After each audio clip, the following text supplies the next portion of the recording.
Em nome do Pai, do Filho e do Espírito Santo. Amém. Caríssimos e amados irmãos e irmãs, que a paz do nosso Senhor Jesus Cristo esteja com todos. A liturgia desse 24º domingo do tempo comum nos traz à reflexão o trecho do Evangelho de nosso Senhor Jesus Cristo, segundo Marcos, capítulo 8, versículos 27 a 35. Façamos a leitura. Naquele tempo, Jesus partiu com seus discípulos para os povoados de Cesareia de Filipe.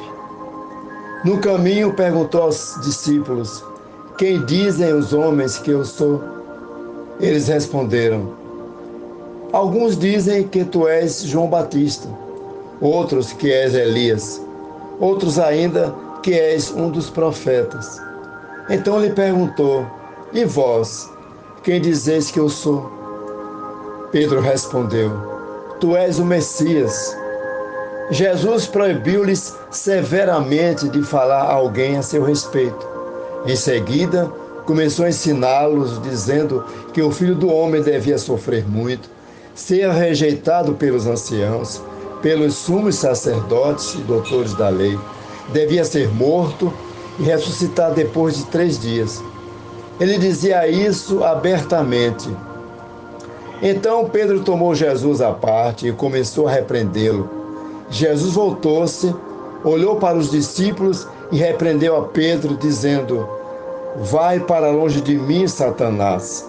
Tu não pensas como Deus, e sim como os homens. Então chamou a multidão com seus discípulos e disse: se alguém me quer seguir, renuncie a si mesmo, tome a sua cruz e me siga. Pois quem quiser salvar a sua vida, vai perdê-la. Mas quem perder a sua vida por causa de mim e do Evangelho, vai salvá-la. Palavra do Senhor. Graças a Deus.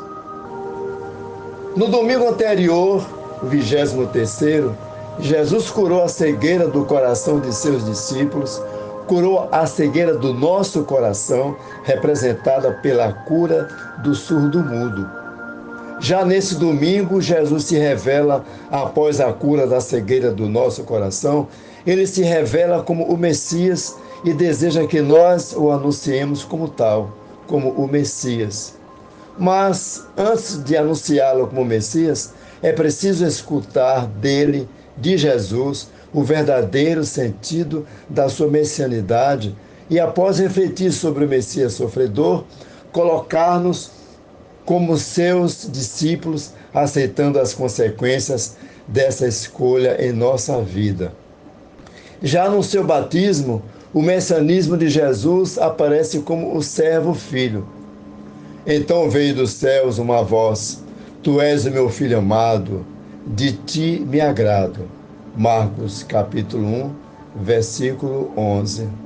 Ao curar as pessoas, se revela como servo redentor. E chegada a tarde, trouxeram-lhe muitas pessoas possuídas pelo demônio, e Jesus, com a sua palavra, expulsou deles os espíritos e curou todos os que estavam enfermos. Mateus capítulo 8, versículo 16. Sua humildade é a que se atribui ao servo. Eis o meu servo, a quem escolhi, o meu amado, em quem tenho prazer. Porei sobre ele o meu espírito, e ele anunciará justiça às nações. Não discutirá nem gritará, ninguém ouvirá sua voz nas ruas. Não quebrará o caniço rachado, não apagará o pavio fumegante, até que leve a vitória, a justiça. Em seu nome as nações porão sua esperança. Mateus capítulo 12, versículos 18 a 21. O tema do servo sofredor é o que deixa mais claro a necessidade do Salvador passar pelo sofrimento e a morte para realizar seu desígnio de salvação. O fracasso de sua pregação lembra-o de Jeremias e do servo. Para que se cumprisse a palavra do profeta Isaías, que diz: Senhor, quem creu na nossa pregação e quem foi revelado à força do Senhor?